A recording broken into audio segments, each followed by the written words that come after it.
Spirit of God in the clear running water, blowing to greatness the trees on the hill.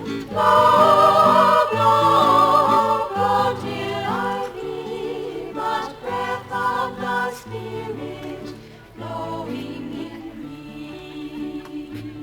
Welcome. You're watching Spirit of Life. My name's Norm Currie, and in this episode we're featuring material that I recorded 18 months ago for an online project titled Love Dialogues.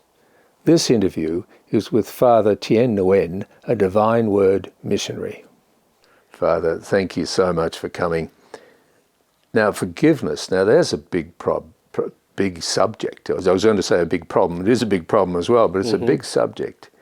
Forgiveness.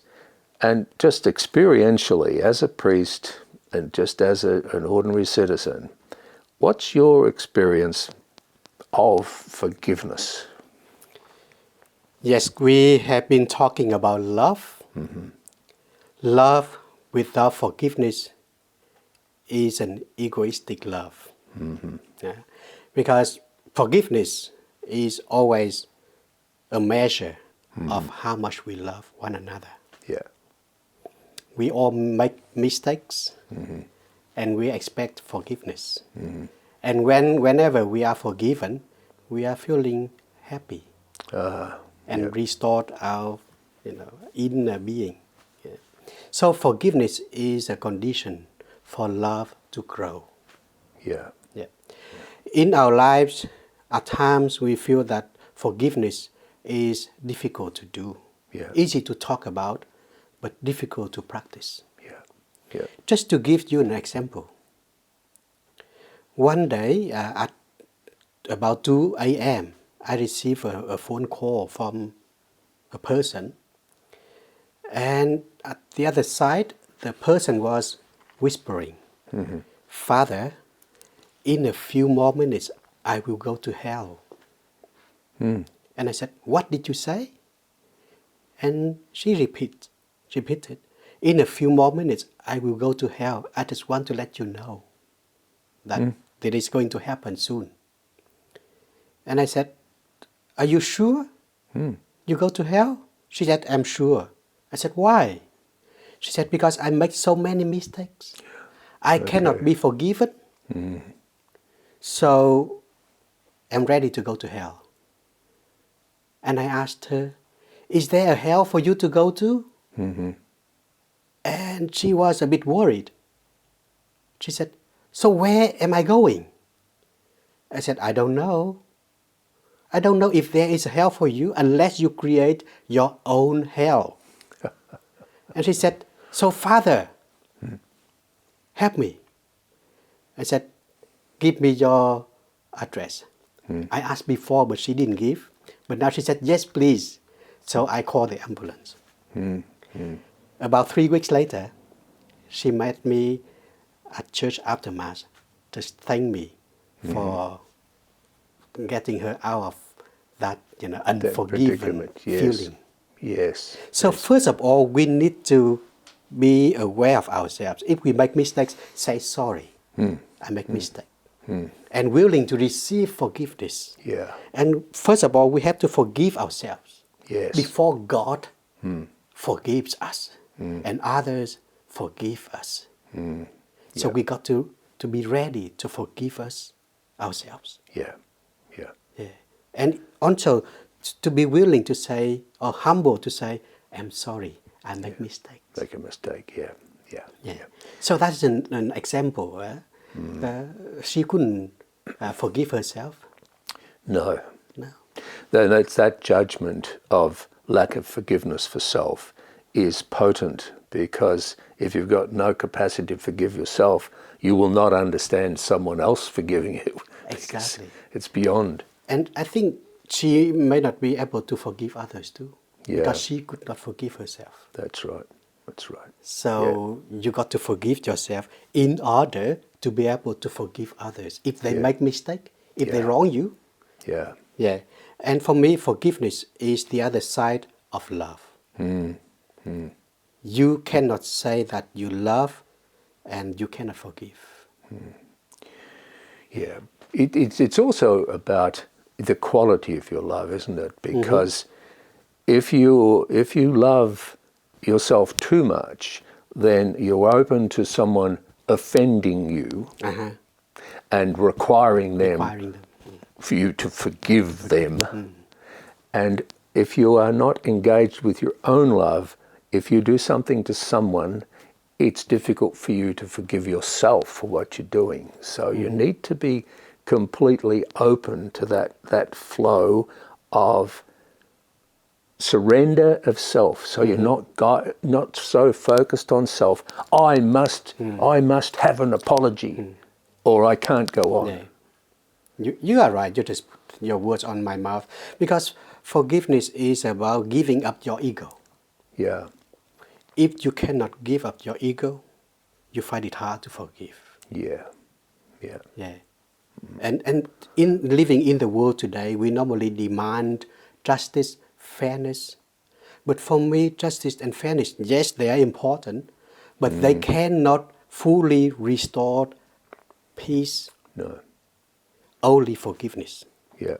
Yeah. That's right. That is the absolute. Forgiveness will bring peace. And forgiveness is so closely linked into gratitude, isn't it? Exactly. So it's the joy of receiving. Joy of receiving. Yes. Yeah. And so that tends to illuminate the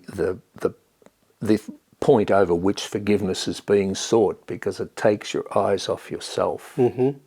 Yep. And coming back to our little word picture we seem to have created here, is that once again, forgiveness is something which needs to be out of the box. Out of the box. It's out of the box. Yeah. Out of the box of ego. Yeah. Out of the box and into the atmosphere of love and compassion. Yeah. You have to free yourself. Yes. From that box of ego, of fear. Yes. So be open to others. Ready to say sorry and ready to receive forgiveness. Love, love, love till I be but breath of the Spirit flowing in me. Love, love, love till I be but breath of the Spirit flowing in me. Welcome back to Spirit of Life. We continue with Fr Thien Nguyen.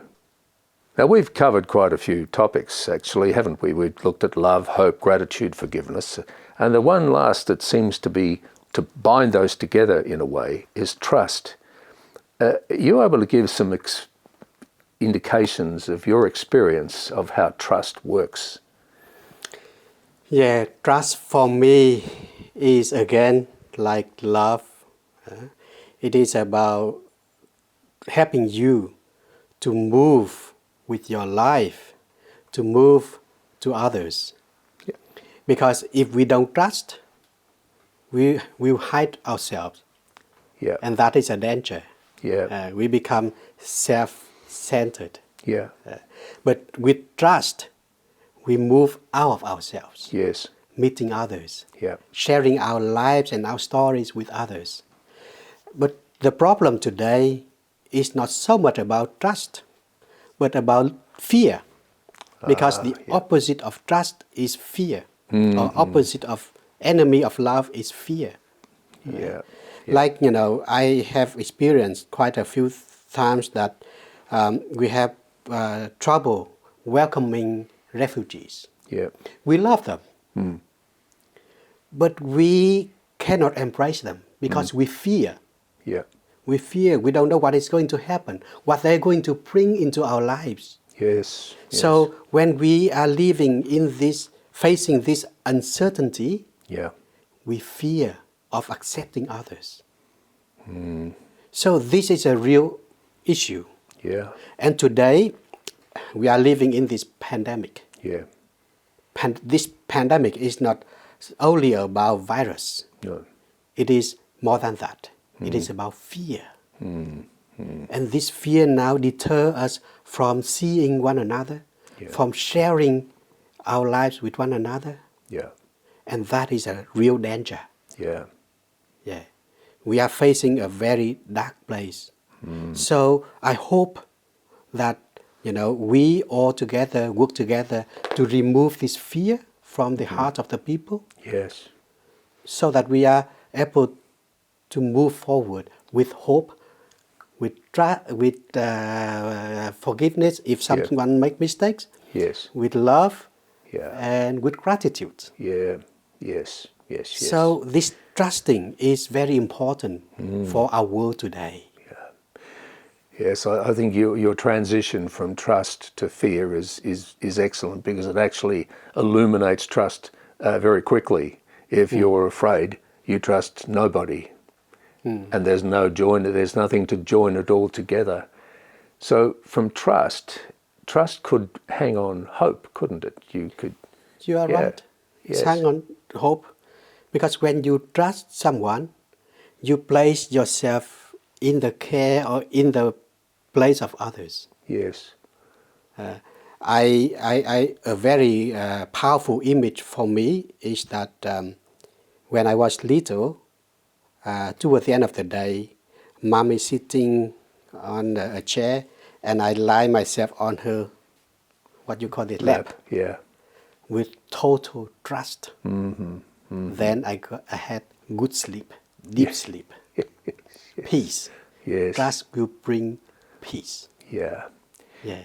And there's something else about trust, which actually, trust is actually surrendering of self. Fear is building self up as the center of your whole life. This will happen to me, that will happen to me, I won't receive this, I won't receive that. So it's a matter of taking your eyes off receiving and giving the emphasis to giving. And then trust changes its face. You are right. I think the first attitude that we need to have of others is that everyone is good. Yes. Yes. Everyone is good by nature. They make mistakes, they do. And sometimes they do bad things. But ultimately they are good. Yeah. So if we start from there, we can trust others. Yes. Yes. That's right. Yeah. Yes. If we think of, because sometimes the media portrays that Islam is about terrorism. No, Yeah. No. it's not. No. Muslims are good like Christian, like Buddhists, like Hindus. They are all good. Yeah. But they are portrayed in a way that that injects fear into our life. Yes. Right. Yeah. Yeah. So that is very bad. It is, because, as you say, the issue of fear, there's a lot of distrust, and it's building up quite a serious conspiracy type theories all over the place, because there's a lack of trust of government. There's a lack of trust of people generally because of this fear which is arising. Yeah. But it all comes back to self in a way, doesn't it? Because I'm going to be afraid because I don't know whether my needs are going to be met. Yeah. So it's a matter of looking at what are my needs actually to get that. Yeah. So again, it's about ourselves. Yeah. When we are facing uncertainty, we have fear. We don't trust. And today, it's hard to trust the leaders. And that is a very bad attitude. Yes. Because everyone try their best to do their best. Yeah. But now, fear has taken away our trust on our leaders. So I think it's time for us to work together to restore trust Yeah. among ourselves. Yeah. Yeah. Yeah. And to restore trust and to restore love, because the light which shines on all of the issues we've discussed, of gratitude, of forgiveness, of hope, of trust, love is the light which shines on that without shadows. Exactly, you are right. Love without trust is a crippled love. Yeah. That love is unwholesome, unwholesome. Yeah. It's not good to love. No. Love always implies trust. Yeah. Yeah. Yeah. That's right. Thanks, Father. You're welcome, Norm. Lord, till I be but breath of thy Spirit flowing in me. Lord, till I be but breath of thy Spirit flowing in me. Welcome back to Spirit of Life. Now we have an interview with Sister Corrie van Bosch. She's a Missionary Sister of Service. Thanks for coming in, Corrie. Good afternoon, Norm. Now, let's talk about experience. So let's make the first experience we talk about is the experience of love from your, as a sister, and you've got a pretty long, extensive history of that, and counselling, etc. Can you bring forward some examples of love that you've experienced yourself or observed? I suppose when you asked a question like that, the first memory goes back to my family. Mm-hmm. I was one of 10, second eldest, and we're all pretty close together. And my parents, I don't know that they ever said to us, "I love you," but there was nothing in what they did that didn't enable me to realise that I was deeply loved by them. Uh-huh. So that was my first experience, Mm-hmm. which probably laid the foundation for all experiences of love that came beyond that. Yeah. And when I was about 19, I wanted to become a Missionary Sister of Service, and my father was quite disenchanted. He said, "We're made for love." And I said, "Yes." But for him, that meant marriage and family. Oh, right. But at that stage, I'd been already through quite some dark times in my teens, and I'd come to a sense of faith, and I fell in love with God. Mm. And that sense of, I guess what happens to anyone when they fall in love, it's like that's where your life and your focus is informed and shaped. Mm. And so I did join the Missionary Sisters of Service, and that sense of love has never left me, even though I've been through many dark places in the meantime. But somehow it was an underlying current. Right. And in my life as a Missionary Sister of Service, particularly in my younger years, I did a lot of travelling to people in their homes and people in very isolated places. Yeah. And one of the things that was so important, particularly for the women, because I hardly ever saw another woman in those places. You know, this was in the 60s, and the roads were still terrible, and the distances, and people didn't have the means of transport. You know, if there was a vehicle, it was probably being used. So they didn't sort of travel like we do today. Yeah. And so, in a sense, that the love that developed between the people and us was really very profound. And in fact, those early years in Western New South Wales particularly, they changed me profoundly. It's like I grew up in this family and on a farm and whatever, and there I met the big world. Yeah. Not in population. Population was very sparse, but you know, you'd drive across these huge plains, and you'd have this huge dome of sky, and sometimes there wasn't a tree to break the horizon. And at times, I know I've stopped the car and stepped out away from the car and just stood there in the silence, feeling utterly exposed, and yet totally there's a presence of love. Yes. And I always thought that it was that experience that made the people in those places so large-hearted, because they were. It was beautiful what we experienced from them. So the sublime presence of that greatness was sort of all-embracing and yet opening as well. Yes, yes. Yes. And so I think it woke me too to something of what the Aboriginal people feel about the country. It was many years before I actually grew into appreciation what that might have been for them. Yeah. But for me, like a bit of my heart is still in Western New South Wales and in a lot of the other places I've lived since.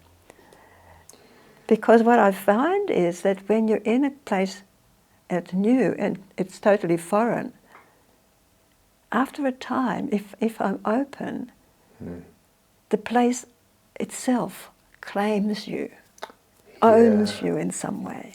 Yeah. And that's a very special kind of experience. Absolutely. Yeah. So that's love in a very different way. I guess that love is sort of unconditional as well, in a way, isn't it? Because you don't stop and say, well, I don't like the sky today. I don't like the way this looks today. No. There's a constancy about it. Yes. And sometimes, really difficult. I remember we were going up the Darling River, up to Tilpo or somewhere, and we had a flat. And the car was sitting on the rim of the wheel. The jack wouldn't go under it because there wasn't enough room. And we scoured the riverbank to find something to put under the car so we could part jack it and then jack it the rest of the way. Eventually we found a limb that had washed down in the flood years before, pulled it out from under it and chocked it up. And so you can say the country's harsh, but it never occurred to me that that was less than welcoming. Right. There's always something there. Yeah. And so that also rubbed off on my relationship with the people there. It was a very profound experience. There's a lot of faith in there, faith in that dome of being that you're speaking of, faith that it will serve you, and the logs is part of that. Yeah. And with other people, when you say that there was a sort of, you saw them in family, what did their families look like? Was there a deep communication between them? What did the family look like in that context? Some were really in deep communication, some were not. Yeah. Some really struggled with their relationship. Yeah. And often back in the early 60s particularly, the station properties would have several families. And they'd have a little room that was the school room where they had a governess. The children did correspondence and School of the Air there. So it was like a tiny little community. Yeah. But they had to get on with each other. Yes. Otherwise it could be very difficult. How did you see them using love to effect that? Was there an element of forgiveness or something in their behaviour which indicated that they had to be like that to survive? The lovingness? I don't know that I could quite identify it, but I think when you're in such an isolated place, this is all there is for you. So you make the most of what is and you learn. And sometimes it didn't work, so people left. Yeah. But it's like community life. I've lived in community, of course, as a Missionary Sister of Service. And in the early years, I often found it really difficult until I found out, one morning, I can still remember where I was standing in the kitchen. And I realised that what was making it difficult was my expectation on the others. Yes. And their expectation of me. Maybe you don't. I certainly expected that what I grew up with at home is the way things should be. Yes. Yep, that's but right.